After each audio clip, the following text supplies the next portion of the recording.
ACR Radhakrishnan, Devaswom ബോർഡിന്റെ കീഴിൽ നടക്കുന്ന കെടുകാര്യസ്ഥത അത് കണക്കിന്റെ കാര്യങ്ങളിലാകട്ടെ, ക്ഷേത്രത്തിന് ലഭിക്കുന്ന സ്വത്ത് വകകളും അമൂല്യ നിധികളുടെയും ഒക്കെ കാര്യത്തിലാകട്ടെ, ഇതെല്ലാം ഈ കെടുകാര്യസ്ഥത ഇങ്ങനെ ഒരു ഭാഗത്ത് നടന്നുകൊണ്ടിരിക്കുന്നു. അതോടൊപ്പം തന്നെയാണ് വളരെ ഗൗരവതരമായ മറ്റൊരു വസ്തുത എന്ന് പറയുന്നത് ഭൂമി അന്യാധീനപ്പെട്ടു പോകുന്നത്.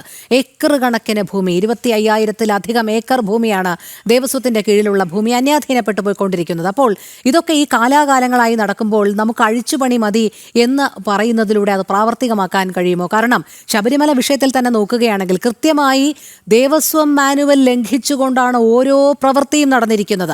വളരെ ആസൂത്രിതമായ ഒരു ഗൂഢാലോചന നടത്തിക്കൊണ്ടാണ് രേഖകളിലടക്കം തിരിമറി നടന്നിരിക്കുന്നത്. നാളെ ഇത് കോടതിയിലെത്തുമ്പോൾ പോലും തെളിവുകളുടെ അഭാവം ഉണ്ടാകണം എന്നുള്ള വലിയ രീതിയിലുള്ള ആസൂത്രണം ഉണ്ടായിരുന്നു. ഇത് ഒന്നോ രണ്ടോ വ്യക്തികൾ മാത്രമല്ല, ദേവസ്വം ബോർഡിന് കീഴിലുള്ള ഒരുപാട് ക്ഷേത്രങ്ങളിൽ ഇതിങ്ങനെ ചെറുതും വലുതുമായി ഇങ്ങനെ നടന്നുകൊണ്ടിരിക്കുകയാണ് കാലാകാലങ്ങളായി. അപ്പോൾ ഈ അഴിച്ചുപണി എന്ന് പറയുന്നത് എത്രത്തോളം പ്രായോഗികമാകും? ഈ ചട്ടങ്ങളുടെ കുറവല്ല, ചട്ടങ്ങൾ അനുസരിക്കാതിരിക്കുമ്പോഴുള്ള കുറവാണ്. ബഹുമാനപ്പെട്ട ഈ RV ബാബു അദ്ദേഹം പറഞ്ഞതുപോലെ ഈ തിരുവിതാംകൂർ ദേവസ്വം ബോർഡ് ഒരു IAS-കാരൻ്റെ കുറവൊന്നുമല്ല ഇവിടെയുള്ളത്. അതൊക്കെ നമ്മൾ ഒരുപാട് കണ്ടതാണ്. 2007 പരിപൂർണൻ കമ്മീഷൻ റിപ്പോർട്ടിനെ തുടങ്ങി 5 വർഷത്തേക്ക് IAS-കാരനെ വെച്ചത്. നമുക്കറിയാം, പ്രഗത്ഭരായ ആളുകൾ IAS-കാരൻ VV വിജയൻ IAS ആദ്യം വന്നു. R Narayanan revenue board senior മെമ്പറായിരുന്നു IAS. അത് കഴിഞ്ഞ് സാക്ഷാൽ CP Nair chief secretary IAS. Chief secretary പദവി കഴിഞ്ഞാണ് അവിടെ വന്നിരുന്നത്. അതുപോലെ അയ്യപ്പൻ നായർ IAS. എന്താ സംഭവിച്ചത്? ഒന്നും സംഭവിച്ചില്ല. ഈ കാലങ്ങളിലാണ് ഇതെല്ലാം ഇതുപോലെ തകർന്നടിഞ്ഞ് നാശമായത്. ചരിത്രം ഞാൻ പറഞ്ഞുതരാം.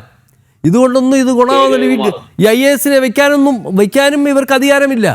5 വർഷത്തേക്കാണ് പരിപൂർണൻ കമ്മീഷൻ റിപ്പോർട്ടിൽ ഏതെങ്കിലും ഒരു ഹിന്ദു അത് ചലഞ്ച് ചെയ്തിരുന്നെങ്കിൽ.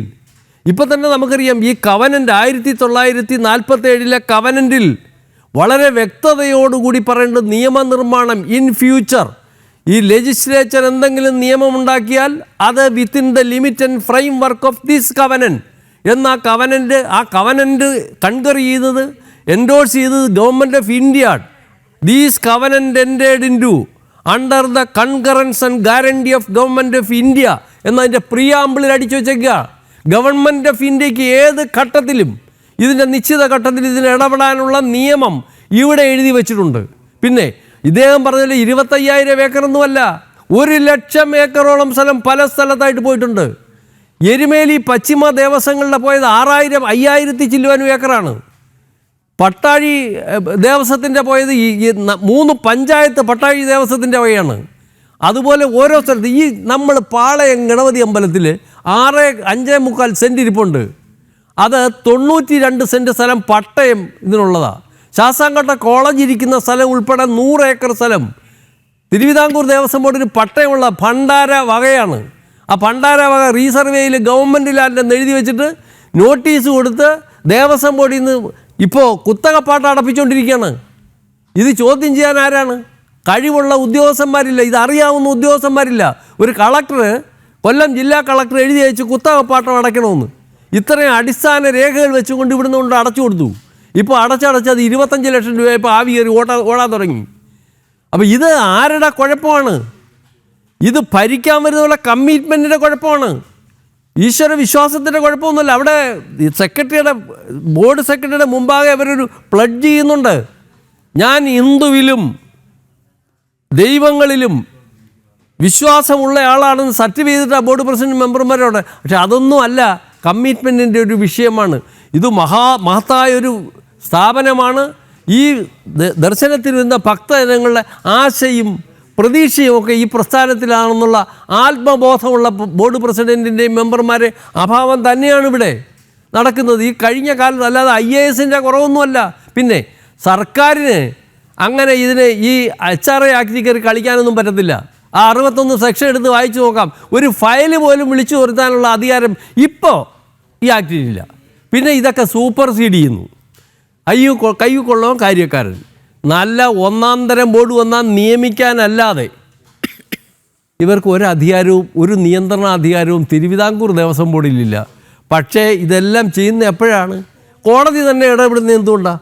മുതുകത്ത് കൂനുള്ളവന് വേലിയൂ ഇറങ്ങാനൊക്കത്തില്ല. കോടതിയെ ഭയന്നേ മതിയാവൂ. കാരണം ഇവൻ ആക്ട് അനുസരിച്ചും സ്റ്റാറ്റ്യൂട്ട് അനുസരിച്ചും ഭരിച്ചാൽ പഴയ കാലത്തെ ബോർഡ് പ്രസിഡന്റുമാരെയും മെമ്പർമാരെയൊന്നും കോടതി ഇതുപോലെ വരട്ടിയിട്ടും ഭീഷണിപ്പെടുത്തിയിട്ടൊന്നുമില്ല. നമുക്ക് നല്ല ഓർമ്മയുണ്ട്. ഭാസ്കരൻ നായർ സാറൊക്കെ ഒരിക്കൽ കോടതി വളരെ ആദരവോടുകൂടി അദ്ദേഹത്തോട് സംസാരിക്കുന്നത് ഞാൻ കേട്ടിട്ടുണ്ട്. അപ്പോൾ അതാണ്. അപ്പം ഇരിക്കാനുള്ളവരിരുന്നില്ലെങ്കിൽ സംഭവങ്ങളൊക്കെ ഇങ്ങനെ സംഭവിക്കും. നമ്മൾ കഴിഞ്ഞ 10-12 വർഷമായി ഈ തിരുവിതാംകൂർ ദേവസ്വം ബോർഡിലെ ഈ അധികാരികളെ ഇങ്ങനെയാണ് കാണുന്നത്. അത് വളരെ ദുഃഖകരമായ സങ്കടകരമായ ഈ അവസ്ഥ. അതുകൊണ്ട് ഈ ലാൻഡ് പോവും. പക്ഷേ ഈ ഒരു കാര്യമുണ്ട്, നിയമങ്ങൾ ഈ ലാൻഡ് 100 വർഷം 1000 വർഷം കഴിഞ്ഞാൽ തിരിച്ചു പിടിക്കാനുള്ള കർശനമായ നിയമങ്ങൾ നമ്മളെ ആളുകൾ എഴുതി വെച്ചിട്ടുണ്ട്. ലാൻഡിന് പ്രൊട്ടക്ഷൻ എഴുതി വെച്ചിട്ടുണ്ട് ആക്റ്റിൽ. ആ ആക്ട് ഇപ്പോഴും അമെൻഡ് ചെയ്യപ്പെടാതെ ആൾട്ടർ ചെയ്യപ്പെടാതെ അങ്ങനെ നിലനിൽക്കുകയാണ്. അതുകൊണ്ടിത് ഇനിയെങ്കിലും ശ്രദ്ധാപൂർവം ഭക്തജനങ്ങളോ അവരുടെ സംഘടനകളോ നല്ല ബോർഡുകളോ നല്ല ഭരണാധികാരികളോ വന്നാൽ ഈ സ്ഥാപനത്തിനെ വീണ്ടെടുക്കാൻ വലിയ ബുദ്ധിമുട്ടില്ല എന്നാണ് എൻ്റെ അഭിപ്രായം.